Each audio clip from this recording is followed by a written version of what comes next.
My stepdad subscribed to my girlfriend's OnlyFans for 2 years. You know that feeling in your gut when something just doesn't feel right?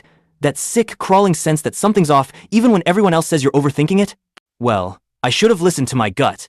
My name's Michael, I'm 22 now, and what I'm about to share is probably the most messed up thing I've ever lived through. It's about betrayal, revenge, and the disgusting truth that was living right under my roof. Let's get into it. Growing up, I never really liked my stepdad Dave. Something about him just didn't sit right. He was one of those overly friendly guys, always smiling. Always talking about family values, especially at church. Real holier than thou type. He married my mom when I was 14, and from the jump, he was a little too interested in my personal life, especially when it came to girls. Now don't get me wrong, he wasn't overtly creepy, he never crossed any obvious lines, but the vibe? Man, the vibe was off. Fast forward to me turning 16, and I started dating Emily. We met in high school, she was smart, funny, drop-dead gorgeous, and yeah, she turned heads wherever we went, including Dave's. I caught him looking at her too long, more than once. He always brushed it off, said I was imagining things. Emily and I dated on and off, but eventually, we got serious. Moved in together when I was 20, everything was great, until it wasn't. About a year ago, Emily started acting strange. Secretive, guarded, her phone was always face down, she started spending more time online.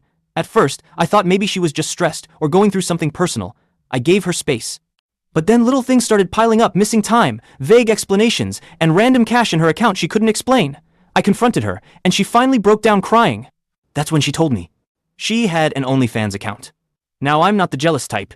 It hurt that she hadn't told me, sure. But I don't shame people for doing what they need to do. We talked it through, and I told her I was hurt she kept it a secret, but I respected her hustle. That should have been the end of it. But the way she reacted when I asked who her subscribers were, that was the moment everything changed. She hesitated, visibly shook, and then she said something that made my blood run cold. Your stepdad's been subscribed since I started it. I blinked. What? She looked down and whispered, Dave, he's been subscribed for 2 years. My heart dropped. I felt like I couldn't breathe. 2 years? This man, this sleazebag had known Emily since she was 16, since before she was legal. And he'd been secretly watching her, tipping her, commenting, messaging her, pretending to be some random guy online. She said she never responded. Never sent him anything custom, but he was still one of her biggest tippers. I couldn't believe it. Actually, I could, because deep down, I'd always known Dave was a creep. I just didn't know how deep it went. But I was about to find out. I was furious, but I didn't act right away. Instead, I started digging. I found out he used a fake name, but the profile was easy to trace. It was tied to a burner email, but the payment info still linked to his credit card. Idiot. Not only that, but he had saved photos and screenshots of Emily on his work laptop. Dave's a deacon at our local church, married to my mom, works in HR at a Christian private school. Yeah. I gathered everything, receipts, screenshots, timestamps. I even pulled up a few of his messages to Emily. Disgusting stuff. Way past supportive subscriber. We're talking fantasy messages, DMs, things that crossed every boundary. Then I went nuclear. I sent an anonymous email to the school he worked at with attachments. I sent the same to the church. And then I printed it all out, everything, and left it in an envelope on the kitchen table for my mom to find. Dave lost everything. His job? Gone. His title at church? Stripped. My mom? Filed for divorce. Kicked him out. Told everyone exactly why. People in the community were disgusted.